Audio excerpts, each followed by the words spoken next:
Well, some reflections on your first day as Essex captain. Hard graft out there? No, it was hard work. It wasn't probably the usual Chelmsford wicket we've expected over the last few years, where it's sort of, quite a lot of seam movement and obviously quite aggressive spin. It didn't really have too much of that. But then again, we are starting the season in August, so this is the time of year when you'd expect wickets to flatten out. So yeah, it was a tough day, but the guys, they stuck at it and worked hard. But unfortunately, we just weren't too lucky today. The short boundary, of course, helped the scoring rate be maintained, didn't it? But obviously, both sides are batting in the same conditions. Hopefully, we can replicate that when we get to the middle. No, definitely. Like, it's, after the first hour, I think as batsmen, we collectively thought, this may be a good batting wicket.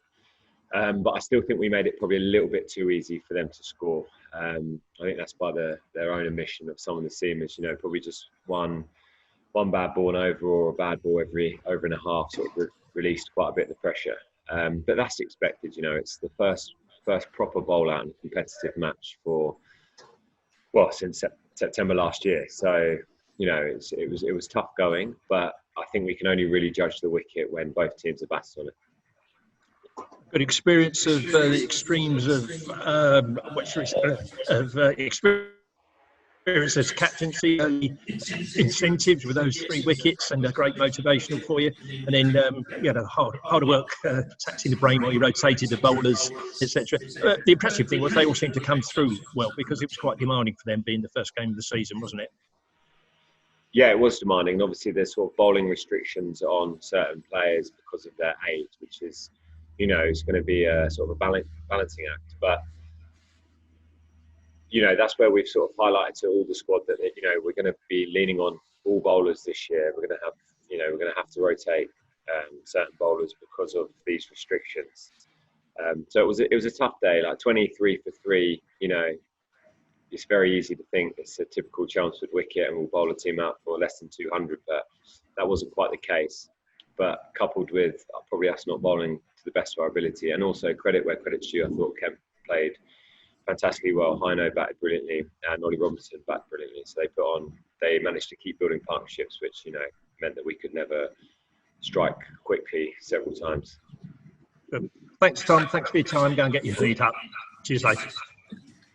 For you as a captain, first time, how hard is it to rotate the bowlers after they hadn't bowled so much, or haven't bowled in these sort of conditions for a year or so? Yeah, it's tough. But each bowlers have certain restrictions based on their age. So Jeremy Porter can bowl, more. Matt Quinn can bowl more, and Simon Harmer can obviously bowl as many as he'd like. But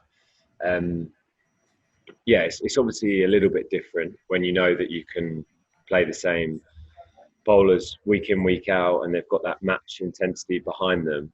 But I think we just have to be mindful, because of such a long layoff, there is a high risk of injury for fast bowlers. We don't want them doing any long-term damage. So, it is frustrating, but then you have to sort of think about the rotations. I think I'm going to probably have to draw on Tendo a little bit more to bowl a few overs, which is good because he bowled well today. And, I think when he was captain, the one thing, he under-bowled himself quite a bit, even though we were taking a lot of wickets. But he is a useful seamer, and he has a knack of getting wickets. So, yeah, it's going to be a bit challenging, but it's something that I'm looking forward to.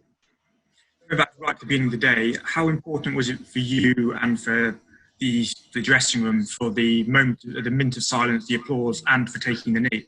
Yeah, I think it was very important. I think any opportunity to support any worthy causes, I think we have to be a forward-thinking club and buy into that. So it was something that we've discussed for quite a while now, and unanimously everyone wanted to take part in. Because for me, recognising those lives lost, recognising, the work that the NHS has been doing on the front line, and also recognising that we need to kick, racism and discrimination out of society and sport. It's a no-brainer to back those 3 causes. So it was important that it was done this morning, and everyone was supportive of that, and Ken also.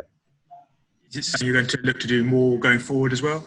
I don't know what the protocol is going forward. There's for me, I can't see any reason why you wouldn't want to associate yourself with those good causes.